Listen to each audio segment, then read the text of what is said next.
बेटा स्टार्ट करते हैं आज का पहला क्वेश्चन जो आपकी स्क्रीन पर ये रहा। राष्ट्रीय युवा दिवस किस तिथि को मनाया जाता है, आपको फ्रेंड्स इसके बारे में बताना है। सभी बच्चे ध्यान से क्वेश्चन का आंसर कीजिएगा कि राष्ट्रीय युवा दिवस किस तिथि को मनाया जाता है, आपको फ्रेंड्स इसके बारे में बताना है। तो यहाँ पर बेटा 15 जनवरी को क्या बनाया जाता है, आपका सेना दिवस है ना, राष्ट्रीय सेना दिवस कब मनाया जाता है आपका बेटा 15 जनवरी को। विश्व प्रवासी दिवस कब मनाया जाता है, तो विश्व प्रवासी दिवस मनाया जाता है आपका फ्रेंड्स 9 जनवरी को। और 12 जनवरी को क्या बनाया जाता है, राष्ट्रीय युवा दिवस मनाया जाता है। किसकी याद में, राष्ट्रीय युवा दिवस मनाया जाता है आपका फ्रेंड्स यहाँ पर स्वामी विवेकानंद जी की याद में, ठीक है ना। राष्ट्रीय युवा दिवस कब मनाया जाता है, स्वामी विवेकानंद जी की याद में 12 जनवरी को बनाया जाता है। सभी बच्चे याद रखिएगा, ठीक है ना। विवेकानंद जी की याद में कब बनाया जाता है, 12 जनवरी को। और आपका फ्रेंड्स इंटरनेशनल यूथ डे कब बनाया जाता है, तो आपसे पूछ लिया जाए इंटरनेशनल यूथ डे यानी कि अंतर्राष्ट्रीय युवा दिवस पूछा जाए तो अंतर्राष्ट्रीय युवा दिवस मनाया जाता है आपका फ्रेंड्स यहाँ पर 12 अगस्त को। क्लियर कीजिएगा कि यहाँ पर जब आपसे पूछा जाए नेशनल यूथ डे, जब आपसे क्या पूछा जाए नेशनल यूथ डे पूछा जाए तो वो आपका 12 जनवरी को, और जब आपसे पूछा जाए इंटरनेशनल यूथ डे तो वो आपका रहेगा बेटा 12 अगस्त को। सभी बच्चे याद रखेगा, ऑप्शन नंबर आपका फ्रेंड्स डी राइट आंसर हो जाएगा। भद्रा वन्यजीव अभ्यारण्य किस राज्य में स्थित है, आपको फ्रेंड्स इसके बारे में बताना है। क्वेश्चन पर ध्यान दीजिएगा, बड़ा ही जबरदस्त क्वेश्चन आपकी स्क्रीन पर दिया गया है। सभी बच्चे क्वेश्चन का आंसर करेंगे, क्या होगा इस क्वेश्चन का राइट आंसर।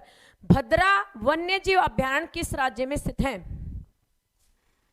आपका फ्रेंड्स राइट आंसर हो जाएगा ऑप्शन नंबर क्या, आपका बेटा भद्रा वन्यजीव अभ्यारण्य वो कर्नाटक राज्य के अंदर स्थित है। सभी बच्चे याद रखेगा, कर्नाटक राज्य में कौन सा है, भद्रा वन्यजीव अभ्यारण्य।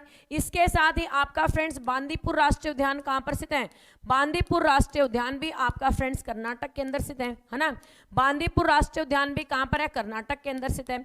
इसके साथ ही आपका फ्रेंड्स नागरहोल, या नागरहोल राष्ट्रीय उद्यान भी कह सकते हैं, या फिर आप बेटा इसको क्या कह सकते हैं, यहां पर राजीव गांधी राष्ट्रीय उद्यान भी कह सकते हैं, ठीक है ना। नागरहोल राष्ट्रीय उद्यान का ही अन्य नाम क्या है, इसका अन्य नाम है राजीव गांधी। आपका फ्रेंड्स क्या नाम है, राजीव गांधी यहाँ पर है राजीव गांधी राष्ट्रीय उद्यान आपका फ्रेंड्स ये भी कहां पर स्थित है, कर्नाटक के अंदर स्थित है। सभी बच्चे याद रखेगा, option number B Karnataka right answer हो जाएगा। जय हिंद, जय भारत, वंदे मातरम आपका फ्रेंड्स राइट आंसर हो जाएगा ऑप्शन नंबर बी।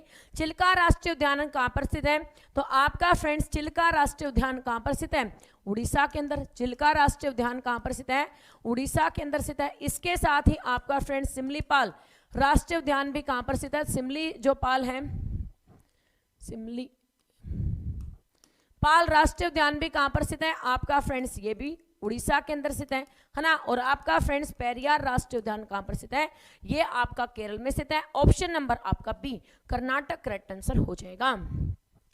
जब भारत स्वतंत्र हुआ, क्वेश्चन पर ध्यान दीजिएगा कि जब भारत स्वतंत्र हुआ तब यूनाइटेड किंगडम के प्रधानमंत्री कौन थे, आपको फ्रेंड्स इसके बारे में बताना है। क्वेश्चन पर ध्यान दीजिएगा कि जिस टाइम पर भारत स्वतंत्र हुआ था उस टाइम पर यूके यानी कि आपका फ्रेंड्स इंग्लैंड के प्रधानमंत्री कौन थे, तो सभी बच्चे याद रखेगा कि जिस टाइम पर भारत आजाद हुआ है उस टाइम पर थे क्लीमेंट एटली, ठीक है ना। जिस टाइम पर भारत आजाद हुआ यानी कि 1947 में कौन था बेटा, क्लीमेंट एटली था। विंस्टन चर्चिल कब था, जब बेटा भारत छोड़ो आंदोलन चल रहा था। ये तुम लोग है ना हर बार गलती करते हो, मैं हर बार आप लोगों को ये बात कहती हूँ बेटा इस क्वेश्चन को ध्यान से किया करो, पता नहीं फिर भी तुम लोगों का ध्यान कहाँ रहता है। जब आपसे पूछा जाएगा कि बेटा भारत छोड़ो आंदोलन के दौरान यूनाइटेड किंगडम के यहाँ पर प्रधानमंत्री कौन थे, तो लाडलो थे विंस्टन चर्चिल, जिसे के द्वारा क्या किया गया था, महात्मा गांधी को अर्धनंगा फकीर या हाफ नेक्ड बैगर कहा गया था। वो किसने कहा था, विंस्टन चर्चिल ने। और 1942 में यहाँ पर भारत छोड़ो आंदोलन के दौरान विंस्टन चर्चिल था। और क्लीमेंट एटली कब था, जब भारत आजाद हुआ। रेमेसे मैकडोनाल्ड कब था, तो रेमेसे मैकडोनाल्ड था जब आपका बेटा गोलमेज सम्मेलन यानी कि 1930, 1931 और 1932 ये तीनों के तीनों जो लंदन के अंदर गोलमेज सम्मेलन हुए थे उस टाइम पर प्रधानमंत्री कौन था, रेमेसे मैकडोनाल्ड था। आपका फ्रेंड्स राइट आंसर हो जाएगा ऑप्शन नंबर क्या, यहां पर फ्रेंड्स बी आपका राइट आंसर हो जाएगा। क्लियर है, बात समझ में आ गई। चले आगे अगले क्वेश्चन को देखिएगा।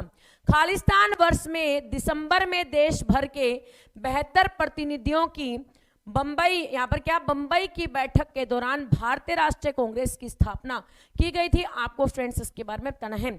इसमें तुमसे क्वेश्चन क्या पूछा गया है, इसमें तुमसे पूछा है भाई भारतीय राष्ट्रीय कांग्रेस की स्थापना कब की गई थी। क्वेश्चन को तुम्हारा पजल करने के लिए भाई कौन सा वर्ष है जिसके अंदर दिसंबर महीने में क्या हुई थी, यहां पर 72 प्रतिनिधियों के साथ मुंबई में एक बैठक हुई और बैठक के दौरान भारतीय राष्ट्रीय कांग्रेस का गठन हुआ। सीधी सी बात है, आपका 1885 के अंदर 72 प्रतिनिधियों के साथ मुंबई के अंदर क्या हुआ था, भारतीय राष्ट्रीय कांग्रेस की स्थापना। आपका राइट आंसर हो जाएगा ऑप्शन नंबर सी। इतना ज्यादा लंबा चौड़ा बनाने की, फालतू में दिमाग करने की क्या जरूरत है, लेकिन दही का यहाँ पर क्या, दिमाग का दही कैसे हो। बात तो यही पूछी है कि भारतीय राष्ट्रीय कांग्रेस की स्थापना कब हुई, लेकिन यहां पर क्या कर रखा है, बात यहां पर दिमाग का दही करने के लिए, पजल करने के लिए कुछ से कुछ बना पूछने लग रहे हैं। ठीक है, तो आपका फ्रेंड्स यहां पर 28 दिसंबर 1885, 28 दिसंबर 1885 को ए.ओ. ह्यूम के द्वारा, क्या, ए.ओ. ह्यूम के द्वारा यहां पर क्या किया गया था, भारतीय राष्ट्रीय कांग्रेस की स्थापना की गई। कहां पर, मुंबई में। आपका फ्रेंड्स कितने प्रतिनिधियों के साथ, 72 प्रतिनिधियों के साथ, जिसके पहले अध्यक्ष कौन बने, डब्ल्यू.सी. बनर्जी या वोमेश चंद्र बनर्जी, क्या, डब्ल्यू.सी. बनर्जी या फिर वोमेश चंद्र बनर्जी बने। 1896 में क्या हुआ, आपका कलकत्ता अधिवेशन में, क्या, 1896 के कलकत्ता अधिवेशन में पहली बार क्या गाया गया, कलकत्ता अधिवेशन में मेरे लाडलो पहली बार, क्या, पहली बार राष्ट्रीय गीत गाया गया। सही बात है, पहली बार क्या गाया गया, राष्ट्रीय गीत को गाया गया। किसके द्वारा, मैडम जी यहाँ पर बंकिम चंद्र चटर्जी के द्वारा। ठीक है ना, किसके द्वारा, बंकिम चंद्र चटर्जी के द्वारा गाया गया। इस बात को भी याद रख लेना। अब तुमसे पूछ लिया तो 1911 में क्या हुआ, 1911 में मैडम जॉर्ज पंचम भारत आया था। क्या आया था, 1911 में जॉर्ज पंचम भारत आया था। और जॉर्ज पंचम भारत आया तो उसने क्या किया, उसने एक तो भारत की राजधानी दिल्ली को बनाया, है ना, भारत की राजधानी क्या बनी, दिल्ली बनी। फिर दूसरा क्या किया मैडम, बंगाल विभाजन को रद्द कर दिया। अच्छा, बंगाल विभाजन को रद्द किया, और क्या किया, तो आप कहोगे मैडम इसी के, क्या, जब जॉर्ज पंचम भारत आया उसी टाइम पर हमारे राष्ट्रगान को पहली बार गाया गया। राष्ट्रगान को पहली बार कब गाया गया, 1911 में। कहाँ पर गाया गया, कलकत्ता में गाया गया। किसके सम्मुख गाया गया, जॉर्ज पंचम के सम्मुख गाया गया। किसने गाया, रविंद्रनाथ टैगोर ने गाया। तो आप सभी को तो इन बातों का पता है, वेरी गुड, बहुत बढ़िया। आपका फ्रेंड्स 1901 में क्या हुआ, 1901 में मैडम नोबेल पुरस्कारों की शुरुआत हुई। क्या हुई, नोबेल पुरस्कार की शुरुआत हुई। अब नोबेल पुरस्कार की शुरुआत किस देश के द्वारा की गई, तो आप कहेंगे मैडम स्वीडन देश के द्वारा की गई। अब किसकी याद में की गई, तो मैडम अल्फ्रेड नोबेल की याद में की गई, है ना। और आपका फ्रेंड्स यहाँ पर इसने किया क्या था, तो बता दोगे मैडम डायनामाइट की खोज की थी। क्या की थी, डायनामाइट की खोज की थी। तो आपके फ्रेंड्स ये बन गए सारे क्वेश्चन। ठीक है ना, आपका फ्रेंड्स राइट आंसर हो जाएगा ऑप्शन नंबर, क्या, यहाँ पर फ्रेंड्स आपका option number C correct answer हो जाएगा। ठीक है ना, चले आगे अगले क्वेश्चन को देखिएगा। कौन पादप कोशिका को जंतु कोशिका से अलग पहचान देता है, आपको फ्रेंड्स इसके बारे में बताना है। पादप कोशिका को जंतु कोशिका से कौन अलग करता है, तो सीधी सी बात है मैडम, उसके अंदर एक कोशिका भित्ति होती है, सेल वॉल होती है, जो क्या करती है, यहाँ पर पादप कोशिका को जंतु कोशिका से अलग करने का काम करती है। आपका फ्रेंड्स राइट आंसर हो जाएगा ऑप्शन नंबर सी। अगले क्वेश्चन पर तुमसे पूछा है डॉल्फिन किस श्रेणी का उदाहरण है, आपको फ्रेंड्स इसके बारे में बताना है। डॉल्फिन पहली बात क्या है हमारा, यहां पर बेटा राष्ट्रीय जलीय जीव कौन है, राष्ट्रीय जलीय जीव कौन है, तो राष्ट्रीय जलीय जीव है आपका फ्रेंड्स यहाँ पर डॉल्फिन। कौन है, डॉल्फिन। ठीक है, और डॉल्फिन आपका बेटा किस में आता है, यहाँ पर स्तनपाई में आता है। किस में आता है, स्तनपाई में आता है। तो ऑप्शन नंबर 1 राइट आंसर हो जाएगा। सभी बच्चे याद रखेगा, ये सभी की सभी जो वीडियो हैं ये आपको सारी की सारी इकट्ठी मिल जाएंगी प्ले स्टोर में, अपनी एप्लीकेशन YSP लाइव क्लास के अंदर भी, यूट्यूब के अंदर भी आपको मिल जाएंगी, कोई दिक्कत वाली बात नहीं है। ठीक है, और कॉपी पेस्ट पे ध्यान ना दिया करो, मेरे को बड़ा गुस्सा आता है जब कॉपी पेस्ट फालतू की करते हो तो। ठीक है, आपको PDF भी YSP लाइव क्लास अपनी जो एप्लीकेशन है उस पर मिल जाएगी, वीडियो भी मिल जाएगी, आप कॉपी पेस्ट ना करो, क्वेश्चन की तरफ ध्यान से देख लो। आपका फ्रेंड स्तनपाई के हृदय में कितने कोष्ठ होते हैं? तो स्तनपाई के हृदय में सभी को पता है 4 कोष्ठ होते हैं ना। स्तनपाई के हृदय में कितने कोष्ठ होते हैं? 4 कोष्ठ होते हैं। मछली के हृदय में कितने कोष्ठ होते हैं? तो मैडम यहाँ पर 3 कोष्ठ होते हैं। मेंढक के हृदय में कितने कोष्ठ होते हैं? तो मेंढक के हृदय में 3 कोष्ठ होते हैं। आपका फ्रेंड्स राइट आंसर हो जाएगा ऑप्शन नंबर 4, ठीक है ना।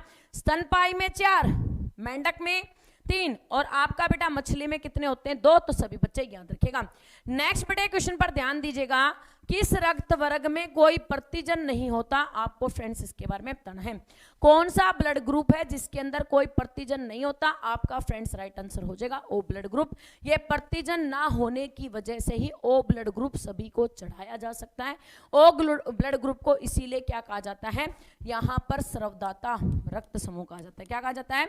स्रवदाता रक्त समूह कहा जाता है, क्योंकि बेटा ये क्या है, इसके अंदर प्रतिजन एंटीजन नहीं पाया जाता है, इसीलिए क्या है, रक्तदाता समूह। सभी बच्चे याद रखेगा। किसे भारत के लौह पुरुष के नाम से जाना जाता है? आपको फ्रेंड्स इसके बारे में बताना है। किसे भारत के लौह पुरुष के नाम से जानते हैं? फटाफट से दीजिएगा आंसर और साथ में सभी बच्चे याद रखेंगे। प्रतिदिन आपकी 3 क्लासेस रहती हैं जीके की। एक रहेगी शाम को 7:30 बजे, एक क्लास रहेगी दोपहर में 2 बजे और एक क्लास रहेगी सुबह 6:30 बजे। तो जिन बच्चों ने अभी तक चैनल को सब्सक्राइब नहीं किया, चैनल को सब्सक्राइब एंड बेल आइकन को प्रेस कर लें, ताकि फ्रेंड्स आपको वक्त पर सभी क्लासेस का नोटिफिकेशन मिल जाए। तो लौह पुरुष के नाम से जानते हैं वल्लभ भाई पटेल को। लौह पुरुष के नाम से किसको जानते हैं? वल्लभ भाई पटेल को जानते हैं। सही बात है। आपका बेटा जवाहरलाल नेहरू तो चाचा जी कहलाते हैं ना, हमारे यहाँ पर क्या कहलाते हैं? चाचा जी कहलाते हैं, और साथ ही देश के पहले प्रधानमंत्री भी हैं, ठीक है। राजा राम मोहन राय को राजा की उपाधि किसने दी थी? अकबर द्वितीय के द्वारा दी गई थी, है ना। अकबर द्वितीय के द्वारा राजा राम मोहन राय को राजा की उपाधि दी गई। इसके साथ इन्हें क्या कहा जाता है? आधुनिक भारत का नक्षत्र कहते हैं। क्या कहते हैं? आधुनिक भारत का नक्षत्र किसे कहा जाता है? तो राजा राम मोहन राय को कहा जाता है। सभी बच्चे याद रखिएगा। बाल गंगाधर तिलक को क्या कहते हैं? तो मैडम लोकमान्य कहते हैं। हम लोगों को पता है कि लोकमान्य किसको कहा जाता है? बाल गंगाधर तिलक को। तो ऑप्शन नंबर आपका फ्रेंड्स यहाँ पर सी करेक्ट आंसर हो जाएगा। सभी बच्चे याद रखिएगा। अगले क्वेश्चन को पहले ध्यान से समझिएगा कि निम्नलिखित में से कौन सा रोग एक व्यक्ति से दूसरे व्यक्ति में संक्रमित नहीं होता? इसका मतलब क्या है? क्लास इंग्लिश की नहीं होती है भाई, ठीक है ना। आपका इसका मतलब क्या है? इसका मतलब है कि जैसे आपको पता है कि हेपेटाइटिस बी रोग है, यदि किसी व्यक्ति को हेपेटाइटिस बी की बीमारी है, उसका खून यदि दूसरे व्यक्ति को चढ़ा दिया जाएगा तो उसे भी हेपेटाइटिस बी हो जाएगा। एड्स बीमारी भी इसी प्रकार की है। सिफिलिसिस बीमारी है, वो भी इसी प्रकार की होती है कि वो एक व्यक्ति से दूसरे व्यक्ति में ट्रांसफर हो सकती है। लेकिन लिवर सिरोसिस की जो बीमारी होती है बेटा, जिसको रहेगी ना उसी को प्रॉब्लम रहेगी, ठीक है ना। लिवर सिरोसिस की जो प्रॉब्लम क्रिएट होती है, वो लिवर सिरोसिस की प्रॉब्लम है, वो बेटा जिस व्यक्ति को रहेगी उसी को रहेगी, एक दूसरे को ट्रांसफर नहीं होती है। आपका फ्रेंड्स राइट आंसर हो जाएगा ऑप्शन नंबर डी। सभी बच्चे याद रखिएगा। समझ में आगे बात? मेरा नाम बेटा रितु है, मैं हरियाणा से बिलोंग करती हूँ और आप सभी बच्चों के साथ यदुवंशी सक्सेस पॉइंट प्लेटफॉर्म के माध्यम से जुड़ी हुई, ठीक है। चलें अगले क्वेश्चन पर।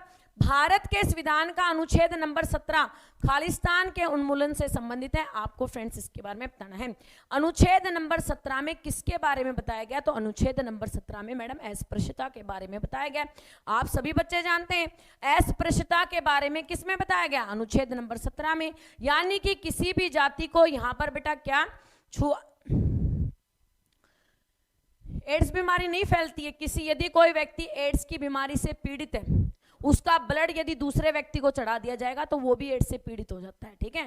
तो ये संक्रमित रोग है। ये संक्रमित कहाँ संक्रमित रोग है? ऐसे नहीं है। आपका फ्रेंड्स यहाँ पर उपाधियों का जो अंत है वो किसमें किया गया है? अनुच्छेद नंबर 18 में। अनुच्छेद नंबर 18 में क्या किया? उपाधियों का अंत। और अनुच्छेद नंबर 17 में क्या किया गया बेटा? यहाँ पर आपका अस्पृश्यता का अंत किया गया। सभी बच्चे याद रखिएगा। यूरेनस ग्रह की खोज किसने की थी? आपको फ्रेंड्स इसके बारे में बताना है। जी हाँ दोस्तों, क्वेश्चन पर ध्यान दीजिएगा कि यूरेनस ग्रह की खोज किसने की थी? सभी बच्चे जानते हैं कि यूरेनस ग्रह की खोज विलियम हर्सले के द्वारा की गई थी। आपका फ्रेंड्स ऑप्शन नंबर 1, ठीक है ना। Option number 1 William Herschel correct answer हो जाएगा। यूरेनस की खोज किसने की थी? विलियम हर्सल ने। सभी बच्चे याद रखेगा। अगले क्वेश्चन को ध्यान से सुनेगा। किसमें रक्त कोशिकाओं की उत्पत्ति होती है? अब तुम्हें यहां पर यदि मैं क्या दे दूं, यदि मैं तुम्हें यहां दे देती लाल रक्त कोशिका, क्या दे देती? लाल रक्त कोशिका दे देती तो तुम तुरंत यहां पर आंसर कर देते कि मैडम इसका आंसर तो अस्थिमज्जा होगा, इसका आंसर तो क्या होगा, अस्थिमज्जा होगा। लेकिन तुमको यहां पर रक्त कोशिका देते आधों का दिमाग तो घूम गया। ये रक्त कोशिका बीमारी क्या है?